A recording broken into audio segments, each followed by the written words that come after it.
Hello and welcome to Rifle Safety with the Northern School of Game and Wildlife and the Bergara B14 rifle.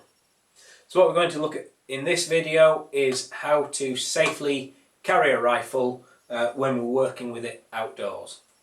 So we've got two different load states: underloaded where there are rounds in the magazine and no rounds in the chamber, and we've got made ready where there can be rounds in the magazine and rounds in the chamber. Depending on what type of activity we're carrying out, depends on how we load the rifle and how we carry it. We would typically use underloads for when we're working from vehicles, for example lamping, and then we would tend to use overloads when we are immediately anticipating a shot in a close environment, for example a dense woodland. So what we're going to do is underload the rifle, so safety catch, check it's clear, use tactile checks to check back into the bolt face, down into the magazine, forward into the chamber. Prove the rifle safe to make sure there are no rounds in there. And then we're going to take the magazine, fit the rounds underneath the rifle, give the magazine a little tug to make sure it doesn't fall out.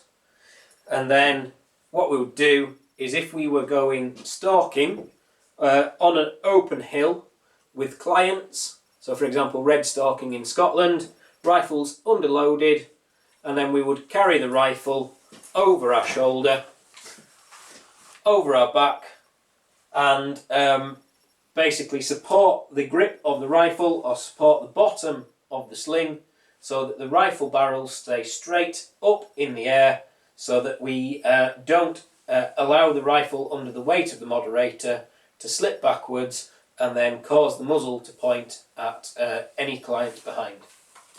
If we've got multiple people out stalking, we always only have one rifle out of a slip and in any sort of load state.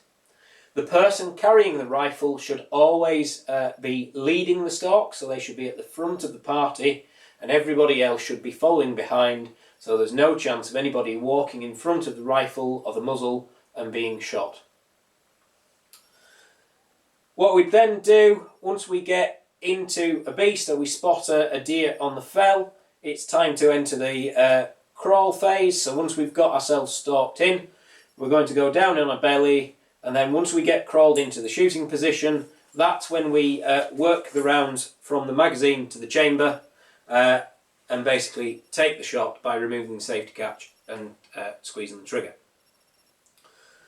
Like I say, the other way we would use that is if we're shooting at night. Because there's that additional hazard of tripping and falling, we try not to work with rounds in the chamber, because there's more chance of the bolt accidentally triggering and firing the firing pin forward. So we always try and work at night with rounds underloaded and make ready once we identify our target. The other major way of carrying a rifle is made ready. So that's safety catch, we work the bolt back to chamber a round from the magazine into the chamber. We then double check the safety hasn't come off as we work the bolt, and this rifle is now in its almost as dangerous a state as it can be, short of taking the safety catch off.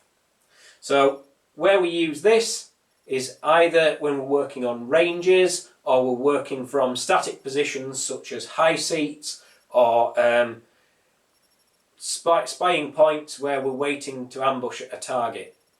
The other situation we'd use made ready in is woodland stalking, such as dense conifer forest, where you can literally walk round the corner of a wood onto a ride, and then a deer can be there sort of 20 to 40 yards in front of you, not giving you a chance to work the bolt and chamber around. So the carriage is just the same. So bolt shut, check the safety catch is on, and the rifle goes over the shoulder on the back. Keep the rifle facing up. Because this rifle is made ready, we cannot let it slip down at any sort of angle other than pointing straight up in the air. I personally prefer that all my students keep the rifle up in the air rather than pointing down at the ground, because it's easier to keep the muzzle clear, because one of the issues of using the muzzle down position, where the rifle is slung over the shoulder with the barrels pointing down, is when you end up crawling or having to duck under debris or trees, you can actually quite easily fill the muzzle of the rifle with mud, and then you've got a big problem. And if you haven't realised that you filled it, you can actually burst your barrel and cause quite a dangerous situation to occur. So that is how to carry a rifle across country.